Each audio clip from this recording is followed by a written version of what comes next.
Capítulo 4. Ora, havia certa mulher das esposas dos filhos dos profetas que clamou a Eliseu, dizendo: Teu servo, meu esposo, morreu. E tu mesmo bem sabes que o teu próprio servo temia continuamente a Jeová.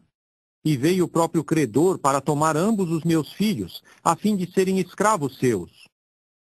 Eliseu disse-lhe então: Que devo fazer por ti? Dize-me, o que tens na casa? A isto ela disse: Tua serva não tem absolutamente nada na casa, a não ser um jarro de bico com azeite. Ele disse então: Vai, pede para ti vasos, de fora, de todos os teus vizinhos, vasos vazios. Não te restrinjas a poucos.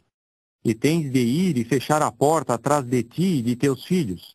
E tens de despejar em todos estes vasos, e os cheios tens de pôr de lado.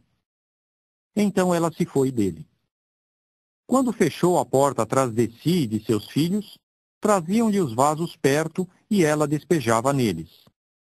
E sucedeu que, assim que os vasos estavam cheios, ela foi dizer a seu filho: Traze-me ainda outro vaso. Mas ele lhe disse: Não há mais outro vaso. Nisso o azeite parou. Ela entrou, pois, e o contou ao homem do verdadeiro Deus, e este disse então: Vai, vende o azeite e paga as tuas dívidas, e tu e teus filhos deveis viver do que sobrar. E sucedeu, certo dia, que Eliseu estava passando para Sunem, onde havia uma mulher de destaque, e ela começou a constrangê-lo a comer pão. E aconteceu que, quantas vezes ele passasse, desviava-se para ali comer pão. Por fim ela disse a seu esposo: Ora, eis que bem sei que é um homem santo de Deus que está constantemente passando por nós. Por favor, façamos um pequeno quarto de terraço junto ao muro e ponhamos lá para ele um leito e uma mesa e uma cadeira e um candelabro. E terá de acontecer que, cada vez que ele chegar a nós, poderá desviar-se para lá. E certo dia sucedeu que ele entrou ali como de costume e se desviou para o quarto de terraço e deitou-se ali. Ele disse então a Geazi, seu ajudante: Chama esta mulher sunamita. Chamou-a, pois, para que ficasse de pé diante dele.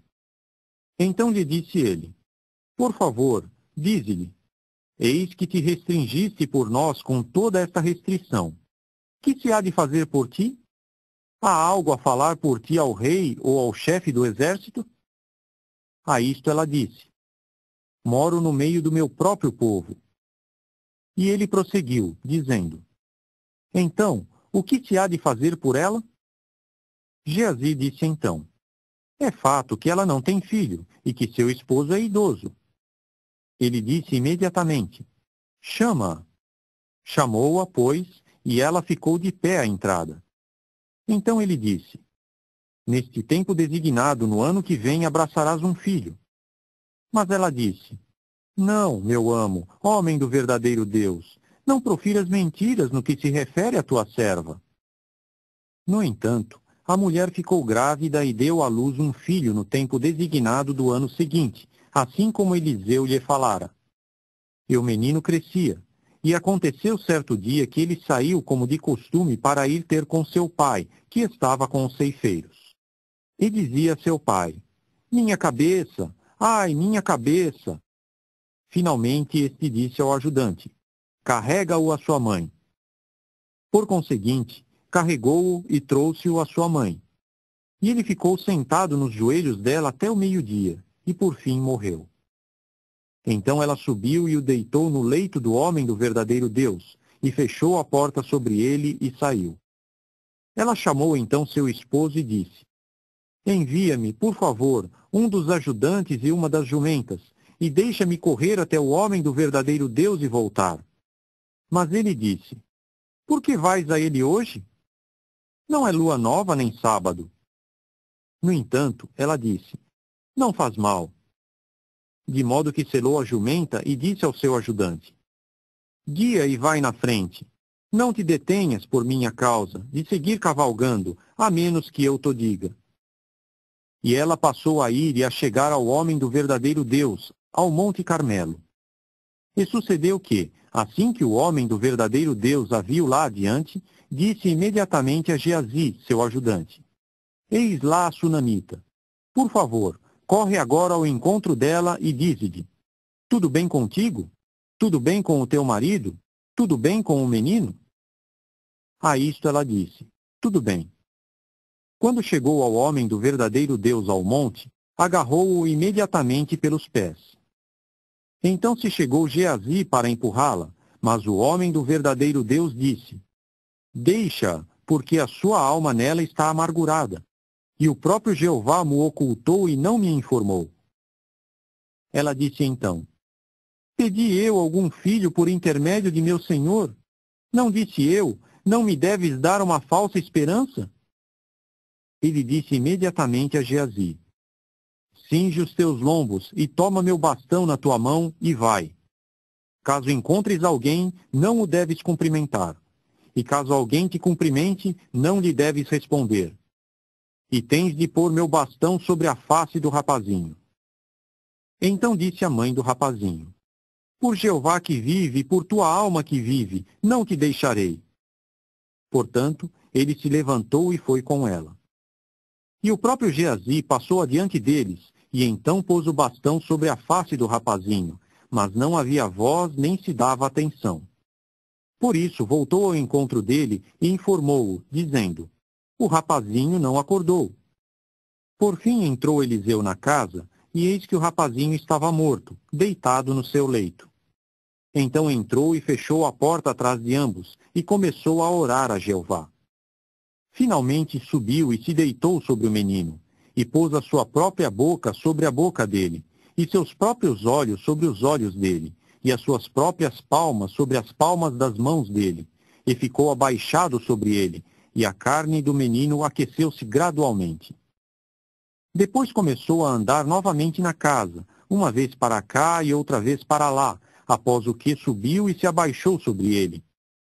E o rapazinho começou a espirrar tantas quantas 7 vezes, após o que o rapazinho abriu os seus olhos. Ele chamou então a Geazi e disse: Chama esta sunamita. De modo que a chamou, e ela entrou até ele. Então ele disse: Levanta teu filho. E ela passou a entrar e a lançar-se aos seus pés e a curvar-se diante dele para a terra, após o que levantou seu filho e saiu. E o próprio Eliseu retornou a Gilgal, e havia fome no país.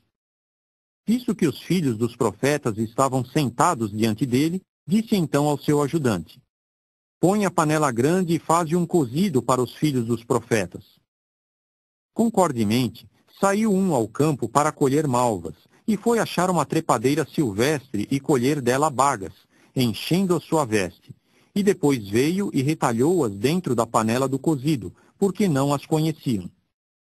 Mais tarde o despejaram para os homens comerem. E sucedeu que, assim que comeram do cozido, começaram a dizer: A morte na panela, homem do verdadeiro Deus! E não puderam comer. Ele disse, pois: Trazei então farinha. Depois de lançá-la na panela, prosseguiu, dizendo: Despejai para o povo comer. E não se mostrou haver nada nocivo na panela. E chegou um homem de Baal-Salisa e veio trazer ao homem do verdadeiro Deus pão dos primeiros frutos maduros, 20 pães de cevada e cereal novo no seu saco de pão. Ele disse então: Dá-o ao povo para que comam. No entanto, seu servente disse: Como porei isto diante de 100 homens? A isto ele disse: Dá-o ao povo para que comam, pois assim disse Jeová: Comer-se-á e haverá sobras. Então o pôs diante deles, e eles começaram a comer, e tiveram sobras, segundo a palavra de Jeová.